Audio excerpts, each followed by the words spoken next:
Hello guys, Robokill Productions here, showing you an FL Studios trick for improving the punchiness of your drums. Now, this technique I'm applying to dubstep, but this works with anything. So here's a simple beat I got set up in here. So there's the first. That's what the second one looks like. And we're going to play this sucker.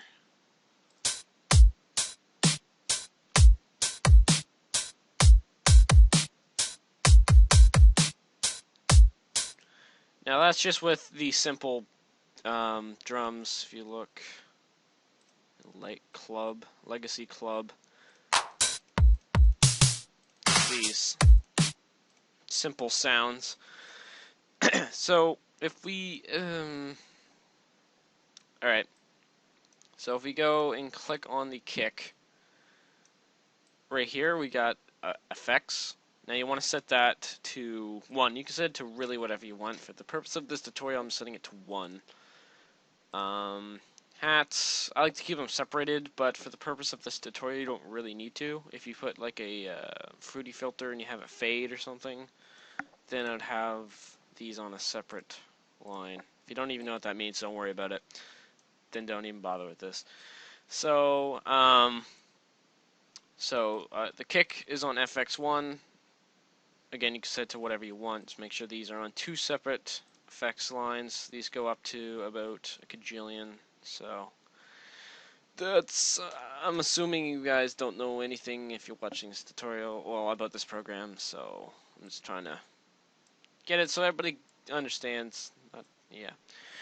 Alright, so if you click this thing up here, this will toggle this thing out, and this is where your effects timelines are, or effects tracks or whatever.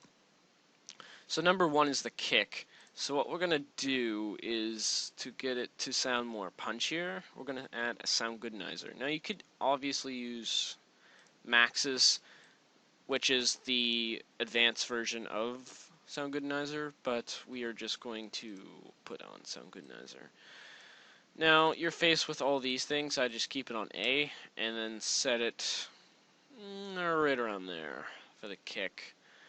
And now for the snare, which is on effects line 2, we're going to do the exact same. I'm going to add a little more because I want a little more. Usually the kicks are a little more punchier than the snares. So if we go back in here to, by the way, if you don't know, arrow, select, and then we're going to find reverb. So on the snare, I keep it, this is the kick, but on the snare I keep it at 20, so the kick I'll keep it on like 8. And then we'll stick reverb 1, pretty reverb 1, on like 19, 20, around there. Depends on, really you can just mess around with it, don't mess around with any other setting except the reverb percentage, and unless you know what you're doing, of course, then I don't know why you're watching this. So, and then you should get a punchier drum sound, so let's take a look at that.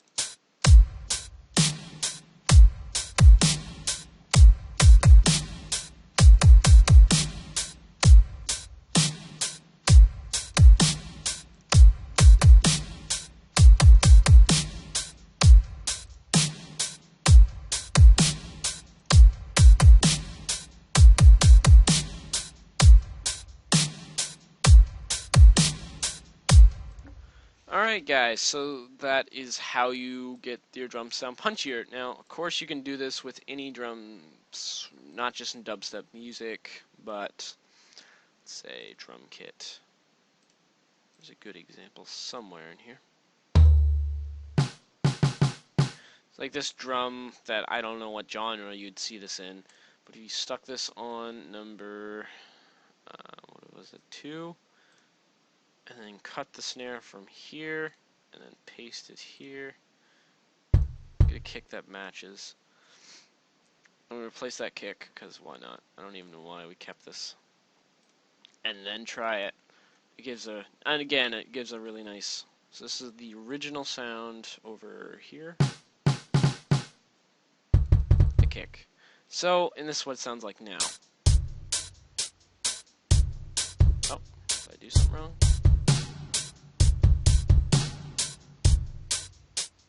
Ah.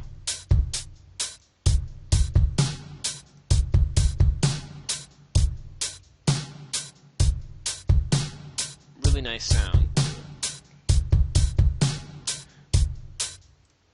Alright, so that was the drum tutorial, and I was Robokill, and yeah, I'll see you guys later. I'll be doing a whole tutorial list devoted to the dubstep genre on how to make it on FL, because that's really all I make.